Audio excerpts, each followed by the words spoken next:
Jembur Soda Nimi Jang, Monum Jembur, Gavjana. Pagardan Sando Shermerdo, Tomba Tiji Janla, Gishon Zar, the Jeror Nishangansa, Jawar Tigishon, Yilla. Jimmy Penzo Jala Sora, the Gordia Toban Pura Shinjilo, Gordia Toban Pura Shinjilo, Gordia Toban Shinjilo. To liberate beings, please generate bodhicitta before teaching. Today we are going to talk about the profound and significant sutra on the difficulty of repaying the kindness of parents, a truly important and insightful text.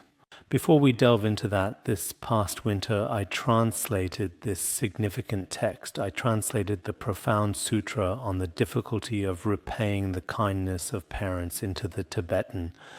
This ancient sutra is remarkably over 2,000 years old, and Shigao translated it into Chinese in the 1st century AD, around that time. So, over such an incredibly long period of time, there was absolutely no Tibetan version available. So this year it was finally created. Since it's relatively short, I translated it into Tibetan.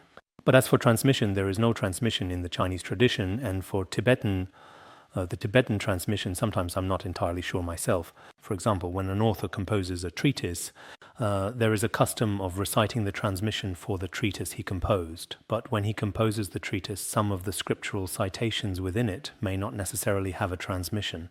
After translating, whether or not there is a recited transmission, I don't know. Maybe there isn't one. What I'm actually doing here is not reciting an entire transmission. I'm just going to read through my newly translated text in Tibetan for everyone. Those of you who understand Tibetan can just listen. If you don't understand, then learn Tibetan. Or in your next life, become someone who understands Tibetan and listen then. There are quite a few people here who know Tibetan, right? So I'll first recite it in Tibetan for all of you. Pami Chanlan Jarim Doji Shaw Jigso, Darkutaka Toba Tiosina, Jondan de Jarbuker, Jarshiki, Gome Zevjinki Gangara, Jigso. Dice Jondan de Gernon la Garzara, Pamani no Chigla Shindo, Jenshin de Chevarte. Vipa Gomanavane Zonte, Tistar de Sojan, Kianem, Jonavje Labercher de Chirkipago. Deyan Wupchikanjik, Lord Tunga Varta, Chag Yepi Tanda Padan, Yombir Tanda Major, de Raniti Lipo Yang, Marsan, Zobr Shi Yang, de la Kangratan, Yichet Meper, Sartankan of Korean, Deep Hami, Janlan Jarar Mani so. Devi Wupchikanjik, Pamal Tapa Mepala, Tapa Kesip Chigne, Dever Toper Shepatan, Satam Mepala, Satam Not Chigne, Deva Toper Shepatan. Chu Matupala, Chu Tusip Chigne, Deva Toper Shepatan, Serna Janlab Jimba Shetip Chigne, Dir Dambala Kurte, Deva Top the Shepatan, Sherib Mepala, Sherib Laptop Chigne, Dir Dambala Kurte, Deva Toper Shawo. The Tongup Jundan, the Tejan Shaba, Japjum by Yantapur Zopa Santi, Rigbadan, Japserdan, Deor Shaban, Jitim Gimba, Kievan, Kalo Gero. Lana Mepal Hadan Mernam Girtomba, Sanji Jun, the Gichula, Tapar Kipu, Deva Toba, Yeno. Tambi Chun, Shinda Zapa, Sendrum Dreva Toba, Tonji Rupasum Zobago. The name Kebanam Girigro Nidin, Pogbo Gendan La Tapar Shago. The Vision Shapin Papi Gendan, Shinda Tarvadan, Shopi, Shopa Ribber Jigbadan, Jambur Jigbadan, Tadam Tumber Jigbadan, Chu Soso, Yongs Jibadan, Satum Yongs Jibadan, Sherb Yongs Jibadan. Number 2 Yongs Jibadan, number 2 Stava Yongs Jibago. The Nizonji Yavjikin Papi again, De la Zonji Yavjikin Papi Gendan Shago. The Vision Shapin Papi Gendan, Koname, Patarmo Jari Gusiker, Chukshavi Gusiker, Jiktin Navlana Mipi, Sonum Gi Huarki Jan Yongs Jonga Chimbogo. The Esther Webtree Kanjika Pamanila. Pamani Chulaps Negeva, Jupter Jiko, Gerlon Nam,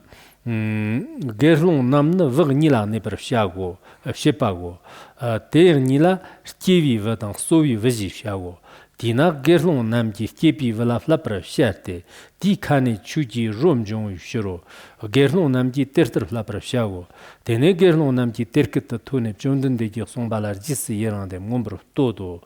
Pami Chanlan Jarvi, Mdoji Shavar Zosu, Sutardi, Mahatsani, Skatne, Worket of Jirva Gewo. Yeah. This is a dependent origination.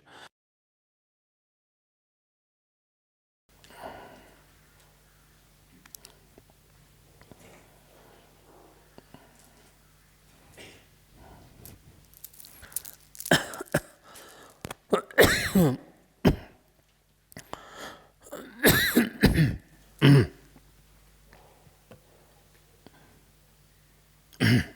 right, today we will be talking about the profound sutra on the difficulty of repaying the kindness of parents. Then starting tomorrow, we will indeed begin discussing the sutra on praising the noble qualities of the Sangha. This particular sutra on the difficulty of repaying the kindness of parents in the Buddhist canon was likely translated quite early. Sutra on the difficulty of repaying the kindness of parents. There is also another scripture called the Sutra about the parents' deep kindness and the difficulty in repaying it. There is only a one character difference, deep kindness and the difficulty in repaying it. Then, as for the sutra about the parents' deep kindness and the difficulty in repaying it, it is said to have been translated by Kumarajiva. However, masters like Master Lianchi and some other great virtuous ones have had various debates regarding this, the sutra about the parents' deep kindness and the difficulty in repaying it. There are different opinions about it. I myself have also read the sutra about the parents' deep kindness and the difficulty in repaying it. Originally, I also wanted to translate it into Tibetan. However, some of the content inside is not particularly easy to truly understand. I also would not dare to definitively state that it is not an authentic sutra. Whether it is truly an authentic sutra is indeed very difficult to precisely distinguish. The Buddha, when facing sentient beings of diverse capacities and inclinations, would expound various different sutras, each tailored to their specific needs and understanding. There are definitive sutras and non-definitive sutras, and there are a great many sutras. So sometimes, because most of the Mahayana and Hinayana sutras that we may have already read follow a certain format, a certain pattern. However, it is important to acknowledge that some sutras do indeed present with distinctly different wording and unique modes of expression. Therefore, from a personal perspective, I would not definitively assert whether this particular text is truly authentic or not. I would refrain from making such a conclusive statement. But indeed, there are some parts inside. For example, at the very beginning of this sutra, there is an account of the origin story that relates to a skeleton, where the Buddha explains how to distinguish male and female skeletons by the weight and color, white or black, of the bones, and so on. Within this context, there are also indeed some different principles and interpretations. Perhaps even some truly great masters also hold differing opinions and perspectives on this subject. Of course, this particular sutra is also widely circulated in different monasteries and temples across China and is quite well known and widely recognized. So at that particular time, I did not translate it into another language. I translated the sutra on the difficulty of repaying the kindness of parents. And then there is also a Tibetan version called the Parents Sutra. It is included in the Tibetan Buddhist canon. I once translated that into Chinese as well. I also recited the entire transmission for everyone. Because I also possess the transmission for that sutra, so I have passed it on to everyone before. So in this way we have the sutra on the difficulty of repaying the kindness of parents here. It's not the sutra about the parents' deep kindness and the difficulty in repaying it, just a difference of one character, but they are two distinct sutras. This particular one mainly talks about how the profound kindness of parents is extremely difficult to repay. On this important point, I think every one of us was born from our parents. There probably aren't any who were born from eggs. As for those born by transformation, maybe there aren't any either. Nor are there any born from moisture, right? We are all born from the womb. But some of our parents are still alive. They are still living in this world. For some people, their father is still here, but their mother is not, or their mother is here, but their father is not. And for some, perhaps both parents are no longer alive and have already passed away. No matter what the situation, we should understand this. The kindness and virtue of parents is truly, truly immense for each of us. On this point, I think as Buddhists, we should be clearly aware and understand this fundamental truth in our hearts. Of course, as parents, we shouldn't become too arrogant either. Just because our inherent kindness is so great, it certainly doesn't mean we can do whatever we truly want and unfairly bully our children. That wouldn't be reasonable either.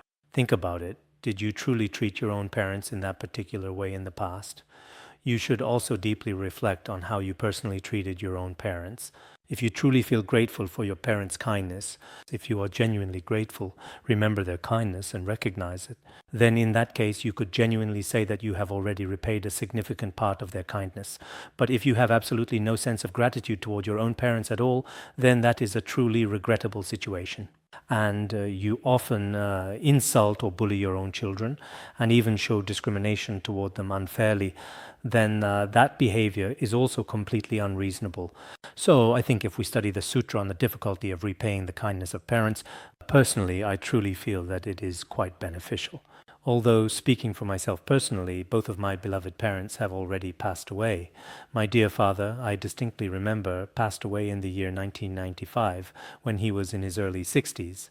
My cherished mother, on the other hand, lived a bit longer and had a more extended life. She passed away at the age of 84 in 2016. But after they were gone, it often seemed like when they were still around, I didn't really feel anything special. But once they were gone, it felt like every little thing in daily life, there was always something that would touch me. This was something my father used to say, or this was something my mother used to say. How my father treated me before and how my mother treated me. Naturally, there are so many cherished things I miss deeply and profoundly. But sometimes, when I take a moment to think about it myself, my beloved parents didn't even leave a single strand of their hair in this world, not even a tiny trace of their physical presence. As for my father, now there is nothing left. There is only one photograph remaining of them, a photo of both my parents taken in my courtyard years ago.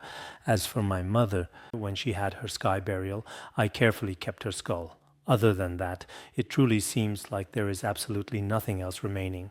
So when a person reaches a certain point in life, it seems that parents don't leave anything behind. Only an image remains.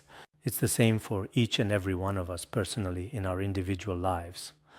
So I think for all of us gathered here, after diligently studying these profound scriptures and ancient treatises, we should at the very least often not argue with, not bully, and certainly not insult our parents.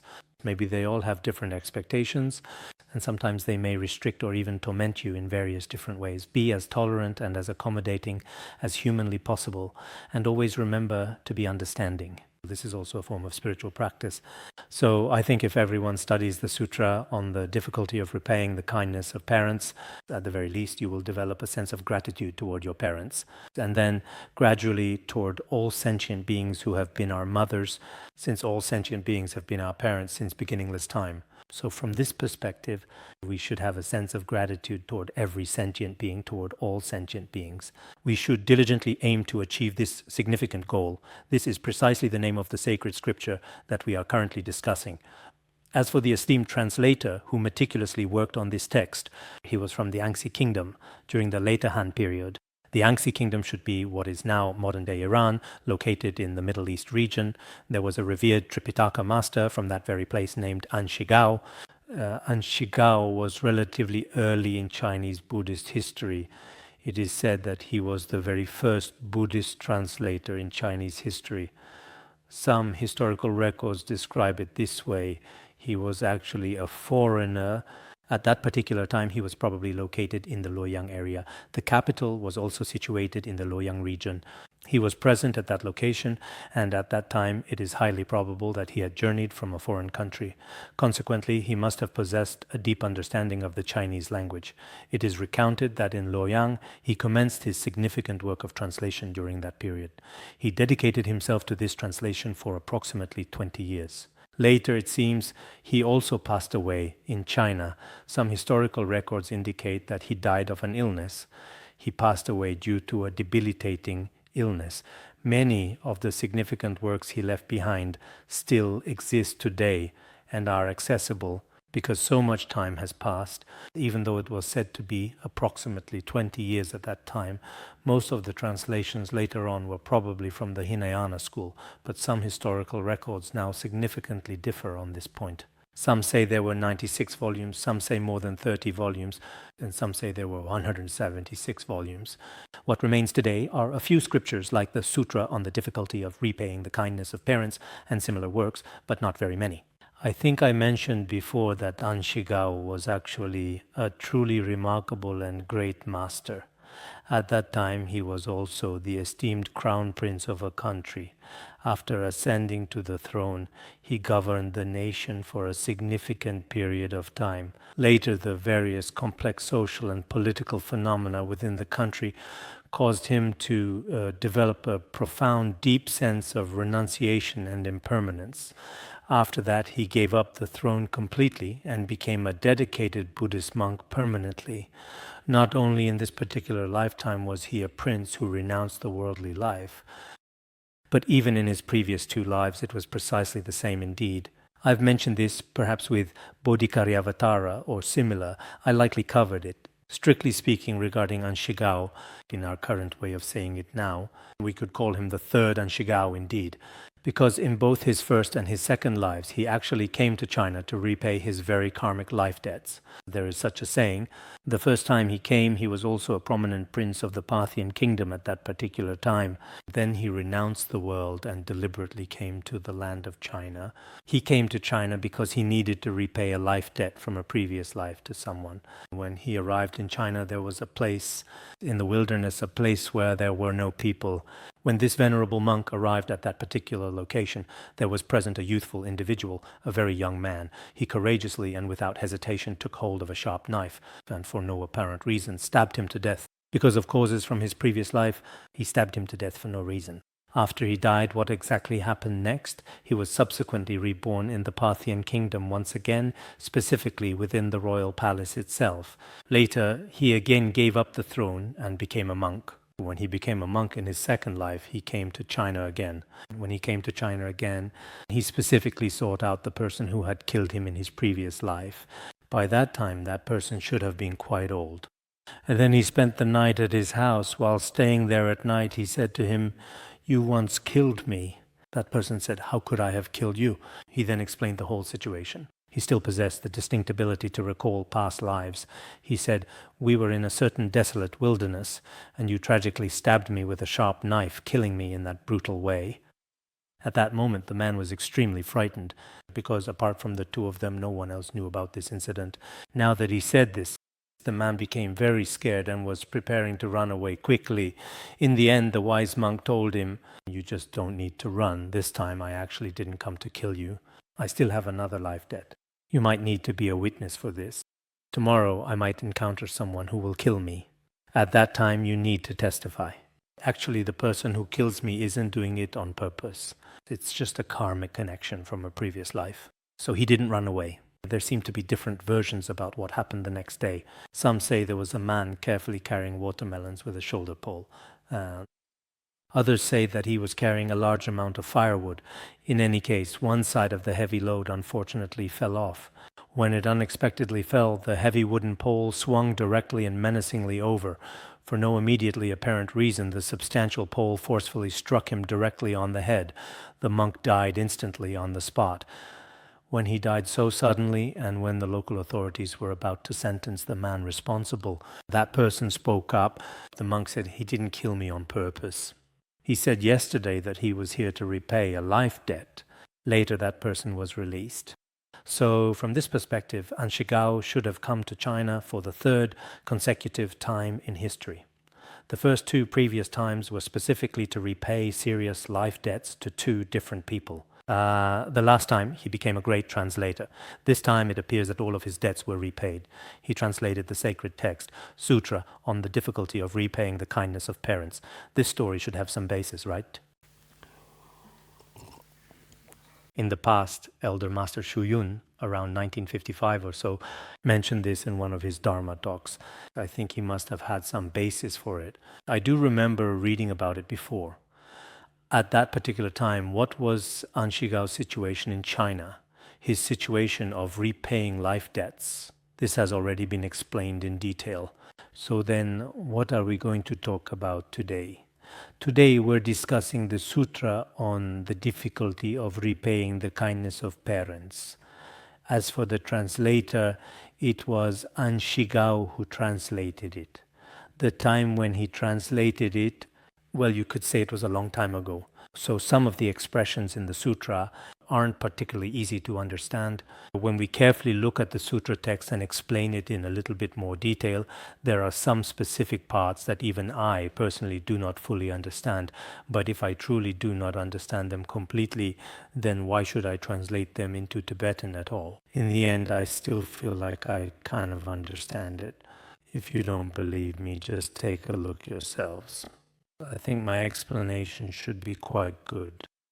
Now let's look at the scripture. As with other sutras, it begins with, "Thus have I heard." But here it doesn't say, "Thus have I heard." At that time it was heard thus. At one time, the Bhagavan was staying at Jetavana, Anathapindika's park in Shravasti. We've talked about this before, haven't we? In Tibetan Buddhism, when explaining sutras, there are 5 perfections. In Chinese Buddhism, there are 6 accomplishments. For example, accomplishment of hearing, accomplishment of faith, accomplishment of the main subject, and also accomplishment of the assembly, things like that. We can also analyze these here. You can take a look at them yourselves when the time comes. The very first one, the accomplishment of hearing, means he heard the words of the Buddha at that time. Thus refers to the accomplishment of faith. That is to say, all of these profound teachings were understood through unwavering faith at that time. This significant point is explicitly mentioned in the Udanavarga Sutra, is it not? Indeed, it is stated within the Udanavarga Sutra, when Ananda said, "Thus have I heard," at that crucial moment in time. The other 500 arhats were all especially respectful, vividly recalling the profound scenes when the Buddha was teaching the sacred sutras. At that time, Venerable Kashyapa requested that from then on, at the beginning of every sutra, "Thus have I heard," should be recited. So the reason why such identical words appear in Buddhist sutras, there are certain causes and conditions behind it. As for "at one time," this truly refers to the accomplishment of time, that is to say, when the Buddha taught the Dharma in many different worlds to various sentient beings, there was no particularly fixed or set time. So this time could be the time of heavenly beings, or different times in the human world. And even the time for hungry ghosts is different as well. Even the time differences we have now are not the same, right? For example, if it's 12 o'clock in Beijing time, so Paris time and New York time are all different, right? Therefore, at one time might be more appropriate. Otherwise, if we say it's 12 o'clock, then it's indeed 12 o'clock right here. But it's not 12 o'clock in other places. So at one time is the best way to express it. In the future, if someone asks when you'll arrive, you can say, "I'll arrive at one specific point in time." That might be a bit more accurate, right? We Tibetans also often have absolutely no concept of time whatsoever. They often say, "Please wait for me. I will certainly come tomorrow without fail, I promise you." They don't specify if it's tomorrow morning, afternoon, or what time. That's how ancient people were. Generally, ancient people didn't have a precise concept of time, so at one time is relatively accurate. As for Bhagavan, it means transcending birth and death. Tathagata also means transcending birth and death. We often say it refers to the Buddha, a Buddha who has subdued the 4 maras and possesses the 6 perfections. At that particular time, he was residing in the ancient city of Shravasti, specifically within the serene Prince Jeta's grove. That is, in the grove that belonged to the elder Anathapindika at the time. The Buddha stayed there for a significant 25 years. It was indeed the place where he stayed the longest. Nowadays, there aren't really any new buildings or structures there. It's considered a rather empty and somewhat desolate place now. This is what we previously referred to as the 5 perfections, or the 6 accomplishments. When the Buddha was residing in the ancient city of Shravasti, the Buddha told the monks, "Parents truly bring immense and invaluable benefit to their children." He further elaborated, "They lovingly nurse and tenderly raise them, providing constant and unwavering care for them at all times, diligently helping their delicate bodies develop fully and robustly from their earliest moments." This profound passage was originally spoken by the Buddha to the assembled monks at that specific time. It conveys a timeless truth. No matter whether your parents possess a good or a challenging temper, and regardless of their physical appearance, every single parent truly brings an immense and tremendous benefit to their beloved children. The benefit, the help, is truly immense. This is not the benefit superimposition as defined in Buddhist logic. Here, regardless of what kind of child the parents have, it really is the case, isn't it? We can see this quite clearly now. If your parents had not wanted you at the time, or if they had not allowed you to be born into this world, or if after you were indeed born, they had tragically thrown you away in the trash, then we certainly would not be standing here together today. Some people say, my parents aren't good. But in fact, your parents have truly been good to you. Otherwise, over such a long period of time, they would not have provided for you so diligently. We wouldn't have learned to eat by ourselves, or to walk, or to dress ourselves, or to speak, or to do anything at all. But they taught us step by step until today, which truly was not easy. So their profound kindness to us is immense and boundless. What specific kind of kindness is it?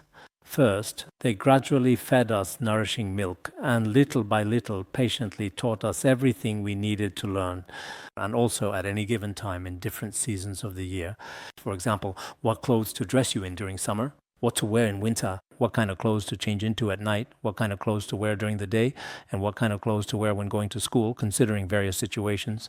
And as you continue to grow up, they will consistently care for you in this very same way. Finally, when the four great elements of our physical body, earth, water, fire, and wind, have fully matured, you could say we become independent in life and have fully grown into adults ourselves.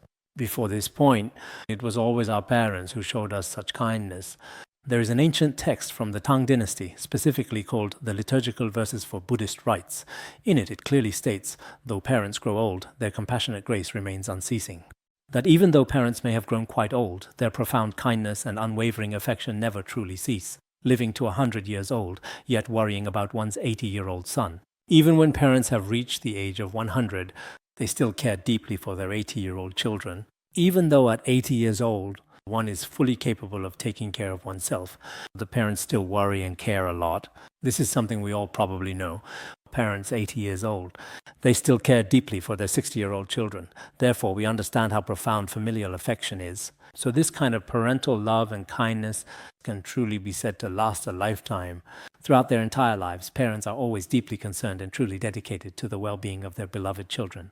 Of course, in some extremely rare cases, due to special karmic circumstances, it is possible that parents might not care about their children. Such situations do seem to exist. But generally speaking, in more than 90% of cases, truly, until the moment before parents close their eyes before they pass away, they are especially concerned about their children. So at the very least, we should always have a profound sense of gratitude toward our parents for all they have done. This profound feeling must be maintained for a considerably long period of time. And what exactly is the reason for it? As everyone knows, people living in modern cities nowadays often say that raising a child from the early stages of kindergarten to elementary school and then progressing to middle school and then high school and on to university, after finishing university, they have to find a job. And after finding a job, they still need to find a partner and establish a family and career. Parents are always concerned. After their child established a family and career, they still worry about their grandchildren and so on. It's always like this. As a person, it truly is just as Buddhism teaches. The idea of diligently and wholeheartedly repaying the selfless great kindness of our parents is a significant and foundational principle. So here, it first talks about the immense and boundless kindness that parents consistently show to their children. Then, as for how to properly repay such profound kindness, a vivid metaphor is given here. Carrying your father on your right shoulder and your mother on your left, even if you carry them for 1,000 years and parents' excrement falls on one's back, and never once feel resentment toward your parents, even then, this would still not be enough to repay the kindness of your parents. Here it says, for example, this is also a kind of supposition, a metaphor as well. Suppose someone truly wants to repay the kindness of their parents, carrying their beloved father on their right shoulder and their dear mother on their left, and serving them with utmost respect for 1,000 years while serving them respectfully and diligently. Every single day, even if your own parents were to accidentally spill unclean and foul excrement upon your back and entire body, as their child, you would not harbor a single complaint or resentment toward your parents. If you could serve and support them with such respect for 1,000 years, actually, from the perspective of cause and effect, it still would not be enough to repay the kindness of your parents. Here in our Tibetan region, this has always been the case. We were taught this even when we were very young. For example, sometimes when we were feeling a bit rebellious, or perhaps when we simply didn't listen to our parents' guidance and advice, They would often say, "You truly unfilial child, you are a disgrace to our family. Even if you carried your parents on your shoulders for 1,000 years, you still couldn't repay their kindness, and yet you behave like this." Sometimes parents would say things like this. Actually, it's not just in this sutra, and also significantly, in the ancient Ekottara Agama Sutra, it says that even if you carry your parents on your shoulders for tens of thousands of years, you still cannot repay the kindness of your parents. There are such teachings as well. In the Vinaya Sutra too, the statements are quite similar to what is said here. It's just that the time mentioned is 100 years. If you were to serve your parents in this dutiful manner for a full 100 years, you still cannot repay the kindness of your parents. There are also some sayings among the people, such as carefully carrying your parents on your left and right shoulders, respectively, and circling Mount Sumeru in the Jambudvapa countless times every day, yet still being completely and utterly unable to adequately repay the profound kindness of your parents. On one hand, this is truly a significant metaphor. It's not really possible to always carry your parents on your shoulders. But what does this powerful and extreme example truly illustrate? It clearly shows that when we dutifully serve our aging parents as human beings, perhaps having the unclean and unpleasant excrement of the elderly on us every single day would definitely be quite unpleasant. But even after such a very long period of time, if we serve our parents with this kind of attitude, we still can't truly repay the kindness of our parents. So we should all sincerely reflect on ourselves. Many of us nowadays think we've repaid our parents' kindness by giving them a little money or making a phone call, or maybe visiting them in the hospital when they're sick. Some people might not even do that when their parents pass away. At most, they just show up to divide the inheritance. Then after the inheritance is split, they happily leave. When their parents are sick, they usually don't come. If a critical illness notice is issued, that's when some children finally all show up. But when it comes to actually taking care of and supporting their parents, many children nowadays don't come at all during those times. This concerning phenomenon is actually quite serious and widespread in big cities now. In fact, as human beings, losing our fundamental morals, losing a deep sense of gratitude, and lacking basic humanity is truly a very, very terrible and destructive behavior. This even includes some monastics. Although as monastics they may not be able to stay by their beloved parents' side every single day, but if their parents are truly ill, especially if the illness is quite serious, then they would certainly be there. They really should go and visit at such times. Of course, sometimes parents pretend to be sick just to get their children to come and see them. They might say, I'm already in the hospital now, or your father doesn't take care of me, and so on. But when you get there, it turns out she isn't sick at all. She's just in a bad mood and wants to scare her children. This kind of situation also happens. But if they are truly and genuinely sick, this kind of unfortunate thing happens quite often in Buddhist academies as well, whether it's among the monks or nuns. Sometimes someone will say, my parents are really seriously ill. They might not actually make it this time around, unfortunately. Even if it's during the transmission of esoteric teachings, I often grant leave in such cases. I say, go, you should still go. If your parents are really about to pass away, at the very least, even though there may not be much we can do, even if seeing them before they die doesn't change anything, but you should still definitely go. When my dear mother passed away, I was also very seriously ill at that time. I had just recently undergone surgery then, and my recovery wasn't going very well at all. I was getting an intravenous IV drip at the school, which was quite a challenging situation.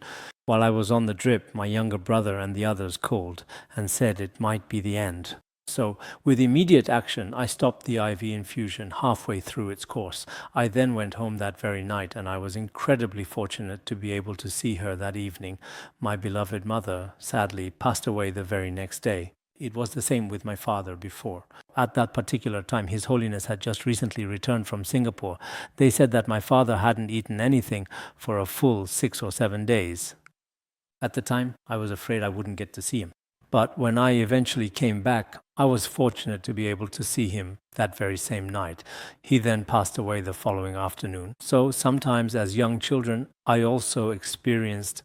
You all should be clear about this too. As long as your parents are seriously ill, no matter how truly important something else might be, no matter how significant matters you are doing to serve the Sangha, generally, in esoteric teachings, no matter what happened, we don't interrupt it. But even when transmitting esoteric teachings, If some Dharma friends' parents are seriously ill, exceptions are also made, allowing for special considerations. Because truly, our parents have had such a genuinely hard time for our sake throughout their lives, and their precious time in this world is also quite limited and fleeting. So when they finally leave us, accompanying them closely is definitely something we should do, right? When they pass away, just saying goodbye like that, that's not how it should truly be, right? If someone is a genuine and dedicated practitioner, then maybe they could do that. But that's truly very difficult, isn't it? When our parents pass away in this entire world, it is absolutely the heaviest and most profound thing one can ever experience in life. No matter what kind of person you are or where you come from, it will inevitably be like this. As mentioned before, our parents have shown us immense kindness. And this kind of kindness is truly very hard to fully repay. Even if we serve them in every possible worldly way, we could buy them a very nice and comfortable house. We could also buy them a good and reliable car and let them eat especially well every single day. Can we repay their kindness this way? No, we still can't. Every day, if you carry them on your shoulders like a child and take them traveling everywhere, going to America today, then to France tomorrow, and then to Japan the very next day. If you take them traveling all over, can you repay their kindness? You still can't repay their kindness. So does that mean there is no way to repay their kindness in this world? There is still a way. So what is it? There are 5 ways to repay their kindness, which will be explained below. I sincerely hope our Dharma friends will also take a good look at these. If your beloved parents are no longer here, in order to repay your parents' kindness, when the opportunity arises in the future, we must pass on this crucial mindset and spirit and let many people truly know about the profound importance of repaying the kindness of their parents, whether for society as a whole or for the entire world. It will add some positive energy. In this way, the country will be prosperous, the people will live in peace, and the weather will be favorable. There will be many auspicious signs. So what are the 5 methods mentioned below? First of all, if your parents happen to lack faith, if they do not have faith in the Guru and the 3 jewels, teach them to have faith and they will find a place of peace. If your parents have no faith at all, then as their children, you should often strive to find effective ways to help them truly develop a strong and enduring faith. This kind of faith is actually something we can cultivate. Talk to them about the merits of the 3 jewels. Gradually tell them engaging stories and explain fundamental principles to them. In this way, parents who originally did not believe will slowly but surely develop a strong faith. If your parents do not believe in other principles, but they do have some faith in money, then in that particular case, sometimes you can say, this is given to you by the 3 jewels or something like that. In this way, gradually, they will also develop faith. It truly depends on their individual disposition. As children, we should fully understand it. So, by utilizing various effective methods, we can help parents who currently lack faith to gradually develop it. Actually, this is indeed very important. Indeed, this kind of profound faith we have, a steadfast faith in the 3 jewels, and boundless compassion for all sentient beings, truly represents in life the most important wealth. Especially within the teachings of Buddhism, having such faith, some parents may be especially stubborn, especially difficult. No matter what you do, maybe in this lifetime it's simply impossible to transform them. These are probably special cases, exceptional situations.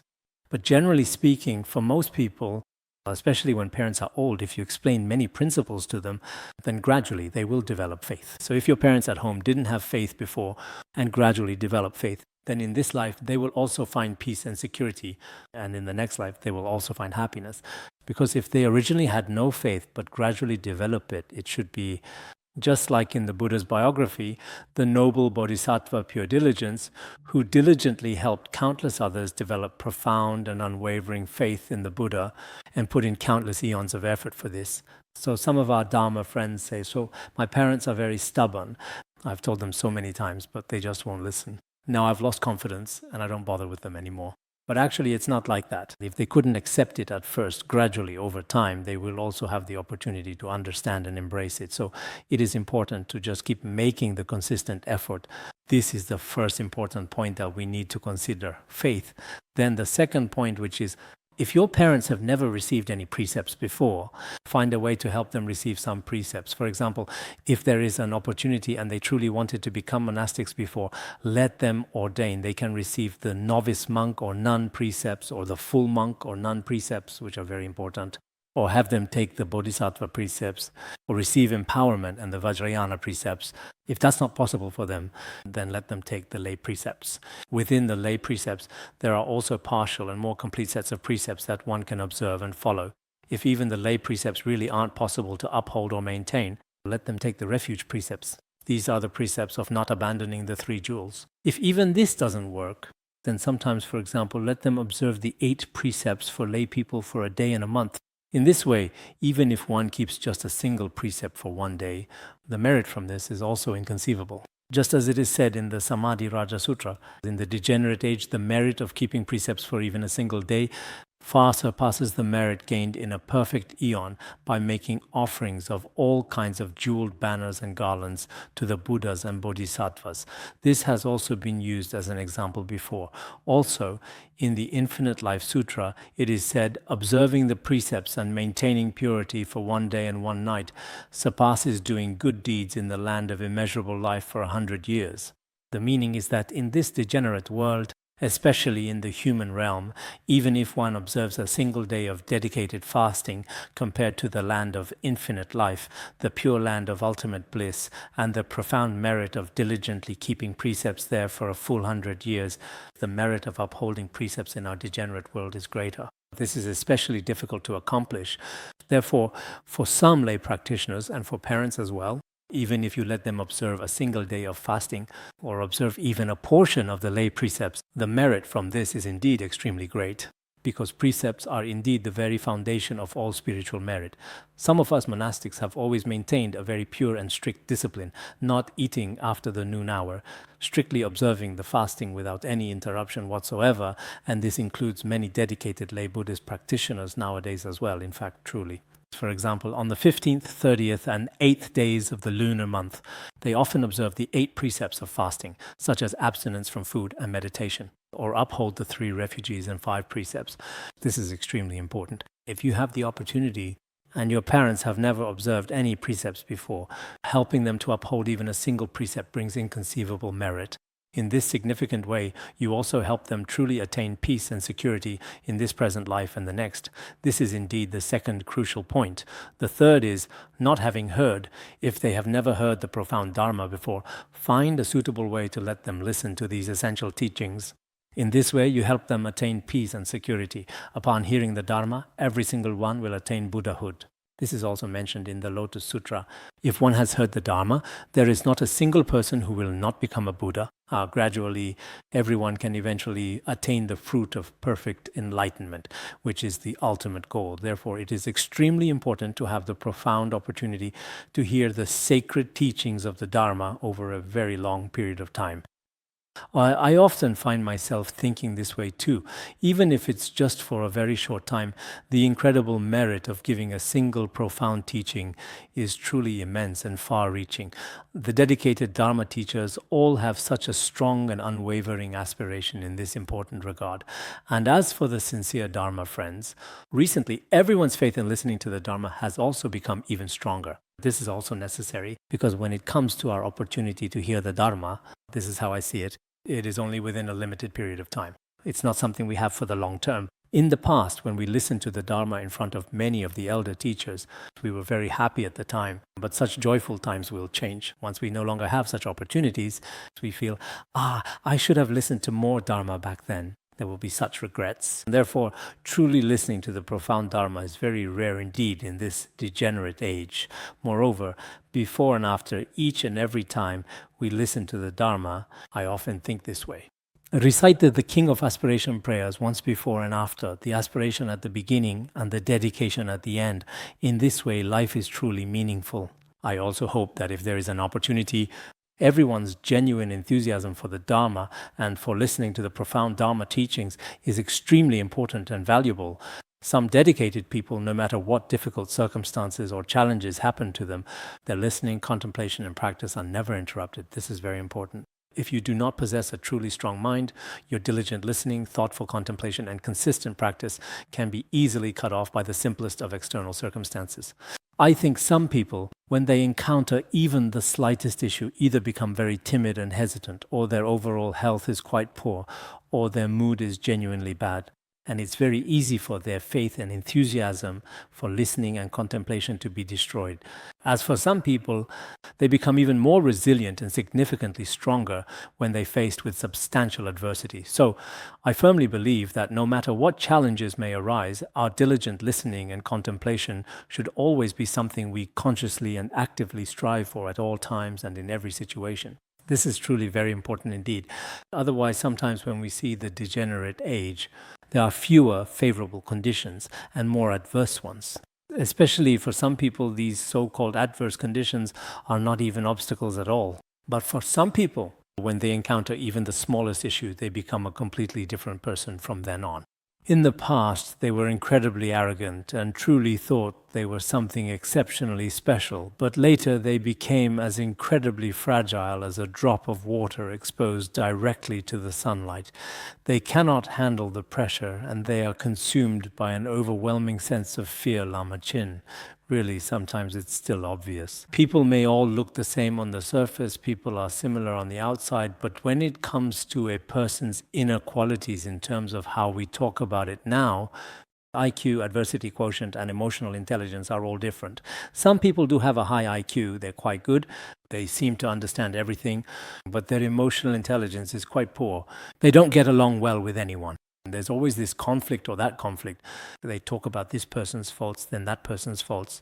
Basically, in front of this person, no one is good. Some people have both high IQ and EQ, but their adversity quotient is a bit lacking. If there's a slightly stronger wind today, they say, no, I might freeze to death. If there's even a light drizzle, they respond, no, I'll surely catch a cold. From that moment on, as soon as the weather conditions change even a little bit, they don't dare to venture outside anymore, preferring to stay safely indoors. Even carrying an umbrella still doesn't help for people like that. It's only when these people truly encounter certain situations that they finally fully understand. So as for me personally, on one hand, I guess I'm a bit cunning. When I carefully look at someone, I truly consider what they were like in the past, what they are like in the present moment, and what they will undoubtedly be like in the foreseeable future. I am indeed quite cunning, but I still observe a lot of people's mindsets, a lot of people's behaviors, including some of our monks. When they encounter anything, they often respond in certain ways. For example, if there's just a very heavy rain today, for instance, or if the sun is particularly strong today, or if the weather as a whole is not particularly good, or for instance, if they themselves unfortunately fall seriously ill, or if they're extremely busy with countless important things in a person's entire whole life, no matter what their actual status is, it's impossible to go through life smoothly and without trouble. There's no one like that. But at such times, truly strong people will consistently keep doing what absolutely needs to be done. I'm not saying that you have to do something illegal or that you must bravely oppose something. That's not what I mean. A person should possess both wisdom and courage. For example, some students in universities nowadays, those who are fragile, don't dare to take exams, nor do they dare to face suffering.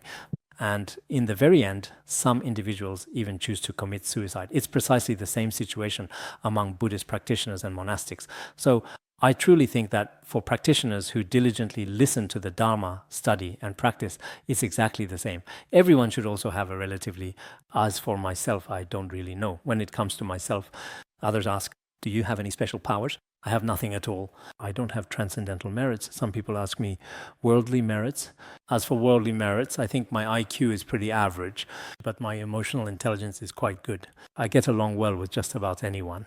Every day I interact with all kinds of different people, but personally I think I do all right. Also, my adversity quotient is pretty good too. When I encounter certain things, I don't face them head on in a confrontational way. But in my heart, I become stronger and stronger when facing difficulties. This seems to be something that I don't know if it's from a past life or this life, whether it's a physical illness or some other condition or psychological blows or all kinds of situations brought on by external circumstances.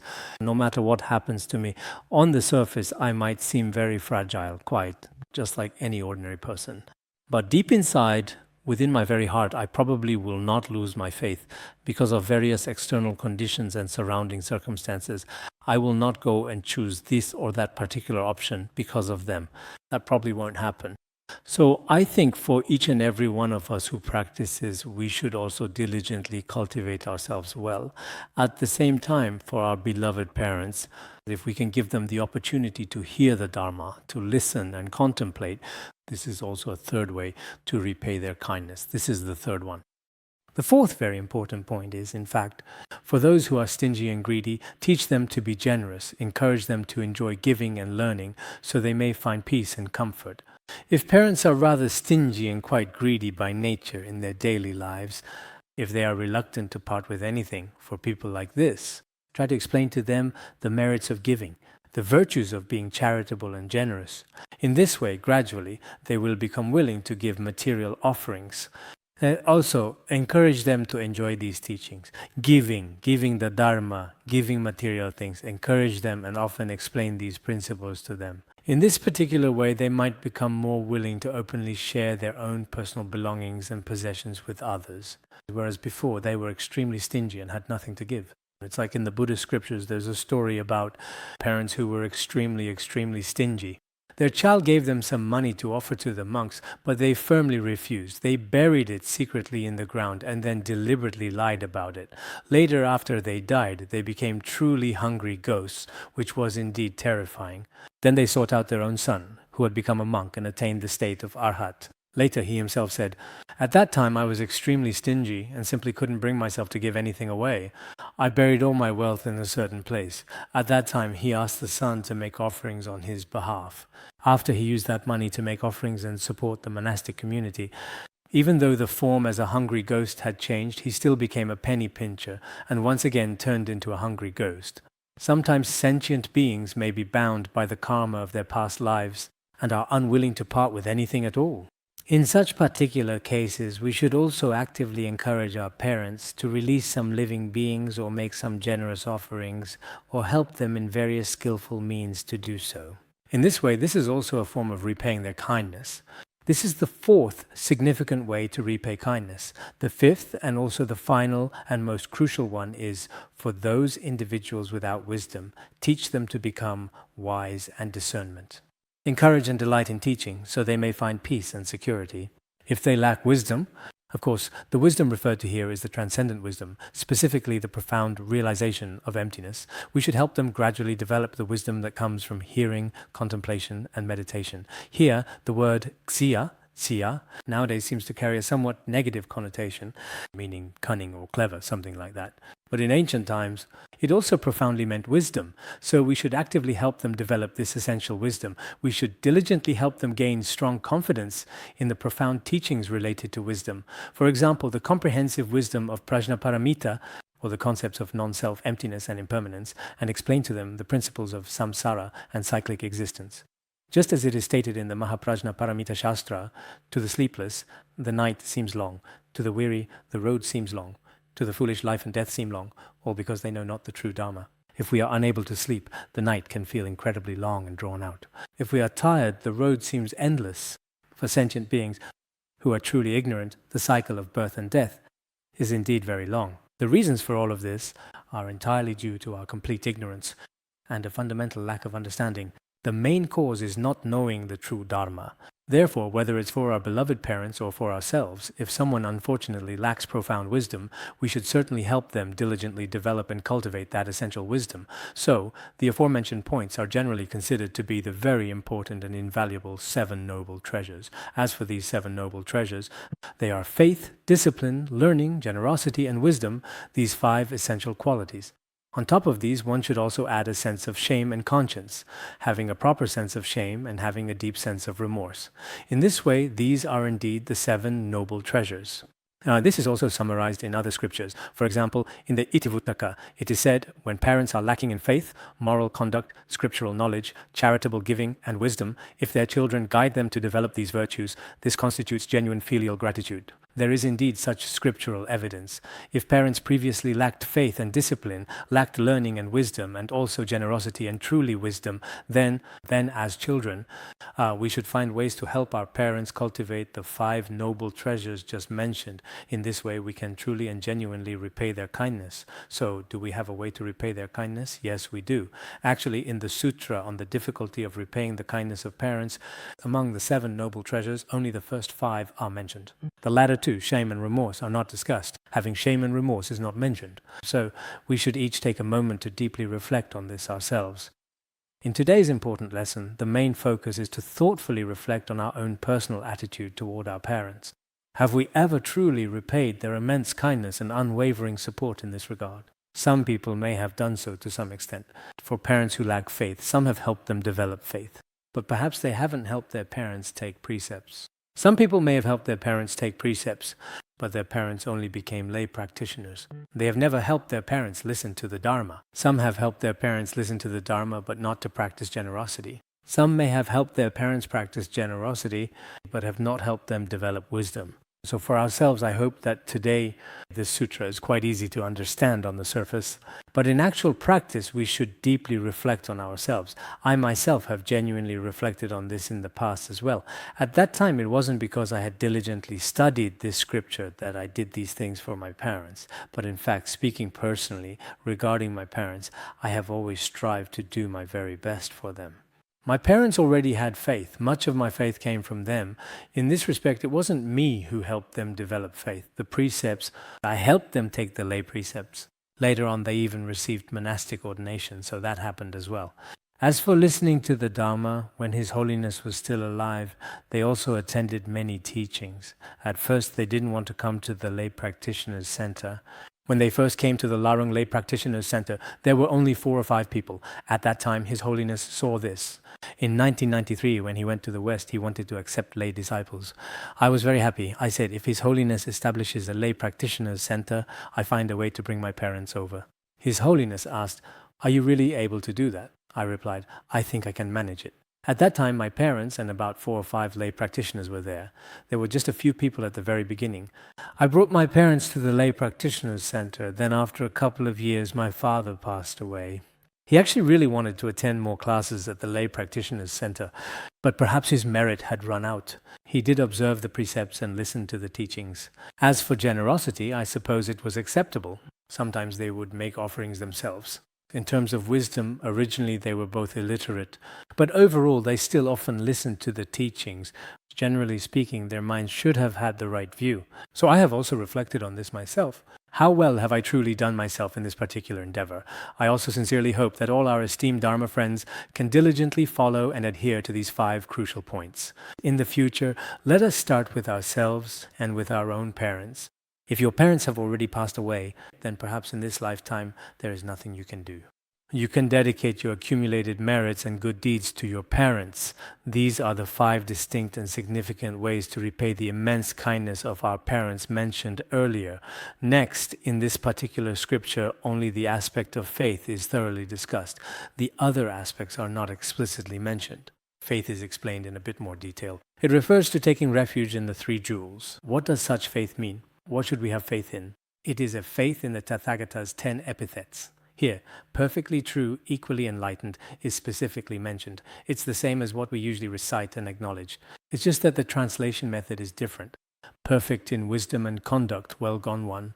Knower of the world, supreme one, tamer of beings. Teacher of gods and humans, called Buddha, world-honored one. There might be 2 possible ways to interpret this situation. One is that up to the last term, world-honored one, perhaps it's a matter of punctuation. All of the above refers to the Buddha. We should develop faith in the Tathagata, who possesses the 10 epithets and virtues.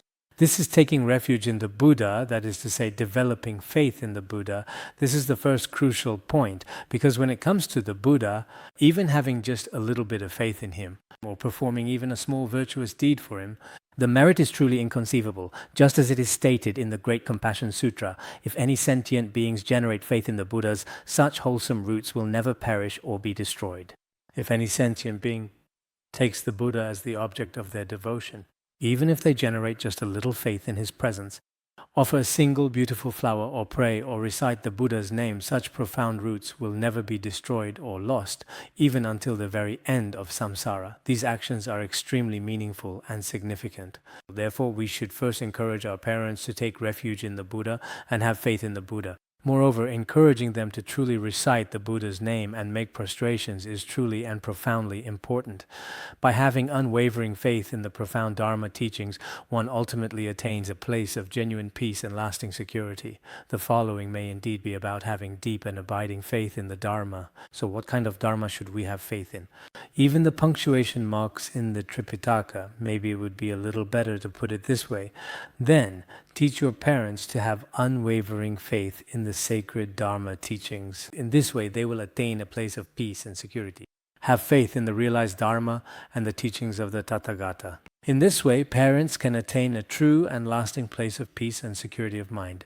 So, what kind of Buddha Dharma is this? It is extremely profound. One can truly attain profound spiritual realization in this very life, right here and now. Moreover, if you truly wish to taste its profound meaning and understand it fully, it is extremely meaningful. As long as we can truly experience the Buddha Dharma, everyone can be free from suffering and attain happiness. This applies in many aspects. As long as you wholeheartedly accept this truly wondrous Dharma, which is like a refreshing nectar, it is akin to the simple act of drinking water. Only you, the individual, truly know whether it is hot or cold. You should be able to fully understand it completely by yourself. This is the profound Dharma of faith. The meaning of the Dharma of faith, or the refuge Dharma. Next, the meaning of taking refuge in the Sangha. Thus, the wise one clearly understands this conduct. As for clearly understands this conduct, after such a wise person understands this behavior, what should one teach one's parents to have faith in? To sincerely have faith in the noble Sangha? Why is that? Because the noble Sangha possesses these virtues. The noble Sangha of the Tathagata also has pure conduct. Their actions are never deceitful or misleading, and are always harmonious and in perfect alignment. Moreover, every Dharma they practice can be accomplished. What do they accomplish? Accomplishment of precepts, our three trainings, accomplishment of samadhi, accomplishment of wisdom, as well as accomplishment of liberation and the knowledge of liberation. As for the latter part, it refers to the fivefold Dharma body. Many aspects of this are discussed in the Gateway to Knowledge. So what does it mean to be a noble Sangha of the Tathagata? Here, the noble Sangha of the Tathagata mainly refers to the noble ones of the Hinayana. When Anshigao translated this, perhaps he did not mention the Mahayana. The Uttaratantra Shastra does not elaborate much on the virtues of the Mahayana Sangha. So here, what exactly is the noble Sangha of the Tathagata truly like? Their conduct should be absolutely pure and without blemish. They are not deceitful and they are harmonious. This is truly very important to understand, although what is being discussed here is specifically the noble Sangha, which refers to the community of Buddhist monks and nuns. In fact, whether one is a layperson or an ordained individual, the principles apply broadly. According to the view of finding comfort and ease in the nature of mind, all can be called Sangha. For example, lay people are considered the minor Sangha, and those who are ordained are also called Sangha. As members of the Sangha, one must have pure conduct and not be deceitful. Especially as with some teachers in the past, if there is frequent deceitful speech among the entire Sangha, those who often speak ill of others and habitually use divisive speech, such people absolutely cannot live together in lasting harmony. In fact, in the past, some truly great masters actually said that those people who often sow discord and often speak badly of others, such monks are not even allowed to listen to esoteric teachings. I have heard before that including some esoteric teachings and ancient wisdom in Tibet, which are often kept hidden, different teachers have requirements. Some require practitioners to complete the preliminary practices 3 times. For some, empowerment is essential. And on this basis, Vajra companions must be harmonious. Vajra companions must not speak of each other's faults, whether to their face or behind their back. Actually, when you talk about others' faults, it feels satisfying. When I point out someone else's faults, I might say, don't tell anyone, but this person is really bad. That person is this or that kind of person. Saying things like this might make you feel as if you're taking a potent and dangerous poison, much like people who are currently consuming illicit drugs nowadays. At the very moment you take it, it initially feels good, providing a fleeting sense of pleasure. But afterwards, you may start to feel uncomfortable. So, generally speaking, as I once mentioned on Weibo, if a Dharma center is always gossiping and talking about others' faults, it shows that this center lacks study, contemplation, and practice. As a person, if you often speak ill of others, it shows that your mind is not pure. If we have some stewards or managers who occasionally need to discipline the monastic community, this is sometimes necessary. Others were the same way when His Holiness was still alive. This is a characteristic of our institute, maintaining harmony among the monastics and speaking less of others' faults. This is something we must pay special attention to. Those who especially love to point out others' faults and are often at odds with this person or that person, for such people, I also suggest that you stop attending my classes in the future, because I actually don't need 2 or 3 more people. It doesn't matter if there are more or fewer people. But people like this often disturb the minds of many others. If you disturb the minds of many people, then many people's spiritual achievements will be hindered. So I especially hope that when I visit some Dharma centers, the first thing I observe is the atmosphere of the center. If everyone speaks of the Guru's virtues and the virtues of fellow practitioners and the merits of the entire center, it seems that everyone, wow, the atmosphere here is truly quite positive. But if, upon entering, I once visited a very small Dharma center before, this center was very dignified and quite good. But as soon as I entered, before we even had a meal, someone said, "This person is no good, that person is no good," and said a lot of such things. Then after a while, that person left. After that person left, someone else came from the left side. And then he said, "The person who was just really here is no good." I thought, on both sides, who exactly is the one that's no good? Then I realized something was off and naturally felt that even though the center was very dignified and there was a particularly beautiful Buddha statue at the back, truly magnificent, but I thought in front of such a dignified Buddha, hearing about a Dharma friend's faults from the left and hearing about another Dharma friend's faults from the right, it made me feel that they must not be practicing well. So I see that here it also talks about act uprightly, not crookedly, always be truly harmonious. This is truly very, very important indeed. As Buddhist Dharma friends, we don't dare to claim any achievements, supernatural powers, or dreams, nor do we say we are now spreading the Dharma. These grand and lofty words, sometimes it's fine to have them, sometimes it's fine not to. But the most fundamental thing is that each of us should keep our own speech and actions pure. To be completely pure, as ordinary people, it's indeed a bit difficult. But we should do our best to restrain our negative actions, both in speech and behavior. Because for someone whose eyes are impure, everything they see is impure. For someone whose mind is impure, everything that they think of is impure. This is extremely important to understand. So this is talking about the monastic community. These so-called noble beings, here, the 4 pairs, 8 types, means the 4 paths and 4 fruits. In the Abhidharma Kosha, everyone is already quite clear about this. Once return of fruit, non-return of fruit, stream enter of fruit, and the path to stream entry, arhat and the path to arhatship, are the noble Sangha of the Tathagata. They are the most venerable. They are worthy of our respect, worthy of prostration, and worthy of faith. In this world, they are the supreme field of merit, just as it is stated in the Sutra on recollecting the 3 jewels. The Sangha is exactly like this. So the above words mean that we should let our parents have faith in the Buddha, have faith in the Dharma, and have faith in the Sangha. We must have confidence in the 3 jewels. As mentioned earlier, at first, parents may not have faith, so we should help them develop faith. Here, faith is explained in detail.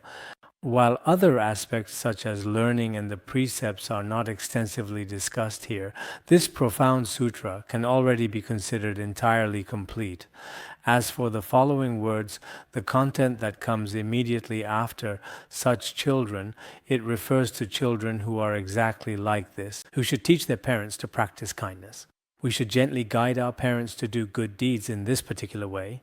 Here, kindness does not necessarily mean compassion, because earlier there were 5 kinds of practices mentioned, and in fact all 5 are acts of goodness. As children, we should help our parents to hear what they have not heard. If they lack faith, help them develop faith. If they have not taken refuge, help them take refuge. If they have not practiced generosity, help them to give. If they do not understand something, help them to gain more wisdom. In this way, you should be proud to say, I have already repaid my parents' kindness. I have helped them in every way. Although it is difficult to repay the kindness of parents, for me, I should have already repaid it, even surpassed and transcended it. I truly believe that I should have already repaid my parents' kindness and generosity by now. Although the Buddhist scriptures say it is difficult to repay, for me, it is not that difficult. If your parents have strong faith, it's a little bit easier for you to navigate. Some of our Dharma friends, their parents and children just argue frequently, that's all. If they don't live together, it's entirely possible not to argue. I've heard some Dharma friends say that if they don't live with parents, then they can avoid many disagreements and conflicts. Occasionally visiting them makes the relationship a bit better. If you're around often, parents will also notice, "Did you remember to close the window? Please also turn off the electricity for the hot water heater." As I just said, even a 100-year-old parent will still... In their eyes, you will always just be a child. You really need to take very good care of yourself. You should always cover yourself with a much thicker blanket at night, especially when it's cold. For example, even if the parents never went to elementary school and the child is a PhD student, they will still keep teaching and advising them, "You should do this, you should do that." And then the child himself can be quite arrogant. I'm already a seasoned postdoc, so what could you possibly teach me at this advanced stage? He might actually find it rather annoying. But generally speaking, if we choose to repay our parents' profound kindness in another meaningful way, maybe that's a better approach. So, regarding what was said above, as children, this is truly how we can repay the immense kindness and unwavering support of our parents. Now, moving on to the conclusion, monks, there are two distinct kinds of children, and it is essential to understand this. This part is a bit harder to understand, but this is precisely how I personally interpret it. As a monk, there are fundamentally two distinct identities. One is indeed a monk who is a biological child, and the other is one who is raised and nurtured. For example, when it comes to monks, there are two possible situations regarding their identity. One is being a biological child, and the other is being a raised child. These are two types. So for monks, you are considered either a biological child or a raised child within the monastic community, in essence. Raised refers to being brought up by your parents. Here, biological does not mean being born to your parents.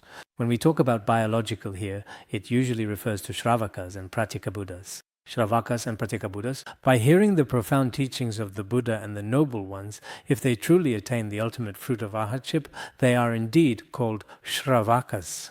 They attain such a significant and profound result through the sacred teachings mentioned earlier. So the biological child mentioned here should refer to those monks who have attained the elevated state of a Shravaka. As for the precise identity of a monk, one type is a monk raised by his parents. Another type is like the Shravakas and the like, those who are generated through the teachings. Therefore, monks should diligently learn from the biological child. As for the monks, when it comes to the adopted child, you can choose to learn or not to learn, no matter what. A monk himself doesn't really have a biological child of his own, or indeed an adopted child. So as a monk, what exactly should he learn for himself in his spiritual journey? He should learn from the biological child. You yourself should learn to be like the Shravaka, the biological child. A child generated through the teachings, in this case his mouth can produce the taste of Dharma. If his mouth produces the taste of Dharma, it certainly doesn't mean that he is a biological child in the literal sense of the word. That's not what it truly means.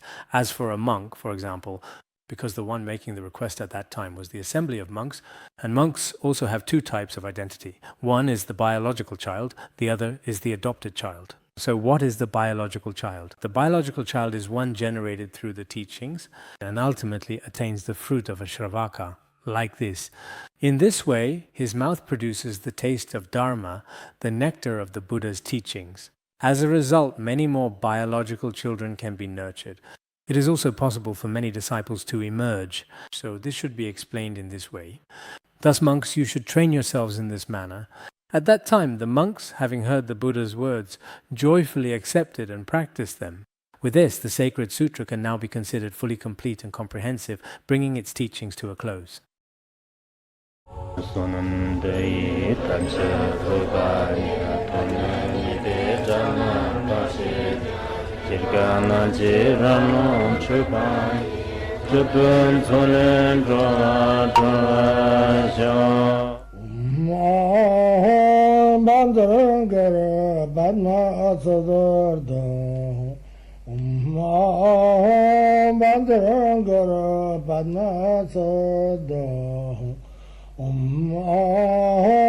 Bandara Banma Sadar